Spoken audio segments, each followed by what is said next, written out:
Hello. Today's video I thought I would actually take the time to go through the uh, DLL hijacking process, and so that everybody can kind of see a little bit about what it is that causes the DLL hijack to take place. This has been patched to my knowledge from Microsoft recently. However, I'm going to be able to show you with some earlier pre-patched endpoint systems what the effects would be with if a system was not protected by Bouncer, as well as if a system is protected by Bouncer.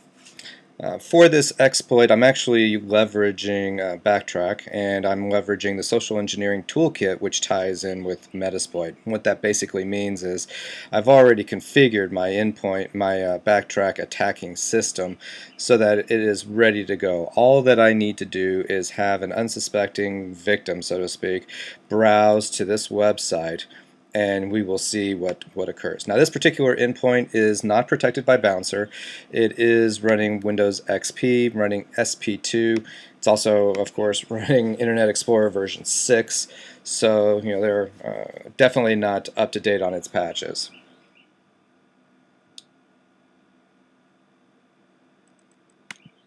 So all I'm going to do now is convince that person through social engineering or whatever how to get to that particular endpoint, to go to the Metasploit social engineering toolkit site. And here you can see basically it's redirected a bunch of information back to the victim, and now I see a lot of files. Now, I don't happen to have PowerPoint on this system, so you don't see the normal PowerPoint icons, but these are some of the other types of applications. All of these applications are basically vulnerable to DLL hijacking, and what that means is if I am convinced by somebody that all I need to do is double click in order to launch one of these particular applications, like the web address book or the P7C file, then what happens is that particular application is going to load a DLL, and it has a predefined list of DLLs that it needs to deal with. However, it's going to load a DLL that's sitting on the local directory of my Metasploit attacking system,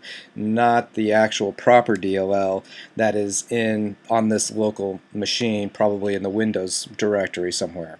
Okay, and because it's going to and looking at the Meterpreter version of that DLL, now I have my Meterpreter session in place, and I think I clicked on it twice, so now I actually have two Meterpreter sessions in place with that particular endpoint system. And now that I have my Meterpreter session, I can basically do whatever I want to that particular system. So here are my two systems. You can see that the IP address is the same for both. With a Meterpreter session, I can get a hash dump of all the user accounts. I can look at the process list. I can start processes. I can kill processes. Basically, I can migrate to another running process, etc. There's just a lot of flexibility built into the Meterpreter. So now let's take a look at an identical system that's also running Windows XP SP2, IE6, and see what happens when I try to go to exactly the same location. Oop, I guess I copied that.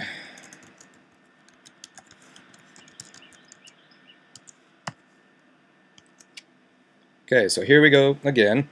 I've made contact with that system, with the Meterpreter system. It's going to again send me the same information. Here are all the files. No damage is done yet because all I'm doing is looking at the files. But if I try to double click or open up any one of these files, what's going to happen is it's going to try to load that DLL on the Meterpreter side of the fence instead of the proper DLL, which is on my whitelist on this endpoint computer. Because of that now, basically Bouncer is going to block that unknown DLL from loading into memory. And so now over here you see that the DLL payload is taken place. This is the file that I clicked on. It's tried to upload, it's trying to run, but it's not running. And it's not running because it is not on our whitelist, and we prevent it from running as it tries to load into memory. So this machine is actually clean still. No harm has happened to it. If I pull up my list of sessions again, you see I still have the exact same 2 Meterpreter sessions in place. I do not have a 3rd Meterpreter session in place. Now if I go over to the Bouncer Control Center here, this is where you can see some basic high-level information about my enterprise.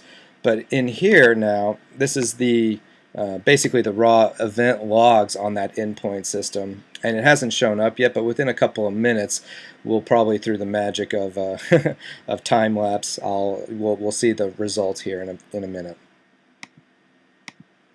Okay, so now you can see through the magic of pause that an unauthorized library was detected, and we actually terminated the process because of it. You can see the name of that endpoint computer. You can see what file it was trying to do. This was the web app address book that was trying to load that particular DLL. And we actually blocked it and kept that endpoint system clean, so that now we again do not have a Meterpreter session in place. So even though this is an older operating system, definitely not patched, definitely running an older browser, this endpoint system is actually still being actively protected by Bouncer from CoreTrace. If you happen to have any questions, please feel free to reach out to us at coretrace.com. Thank you very much.